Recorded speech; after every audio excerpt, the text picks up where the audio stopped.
Okay, heto ang mabilisang sulyap natin sa kaso ng Department of Education laban kay Princess Jowa Macaleda, GR No 272507. Paano kaya pag yung isang public school matagal na palang nakatirik sa lupa na oops, may titulo na pala sa ibang tao?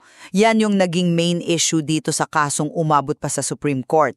So una, ano ba yan nangyari? Ganito, noong 2014, si Princess Caleda bumili siya ng lupa, lot 7421. May titulo to kaso nalaman niya, yung lupa pala ginagamit ng eskwelahan ng DepEd, yung Solana Freshwater Fishery School. Siyempre, pinapaalis ni Caleda pero ayaw umalis ng DepEd. Kaya ayon, nagsampa siya ng kaso para mabawi yung lupa. Ang sabi naman ng DepEd, matagal na raw sila dyan, public school yan, kahit pa yung hawak nilang papeles, para pala sa kabilang lote, lot 7420. So ang tanong, di ba, sino ba talaga may karapatan? Pangalawa, yung desisyon ng Korte Suprema, kinatigan nila si Caleda. Sabi ng Korte, kailangang lisanin ng DepEd yung lot 7421. Bakit daw? Kasi nga, napakalinaw ng titulo ni Caleda. Yung DepEd di nila napatunayan na sa kanila yung tamang lote.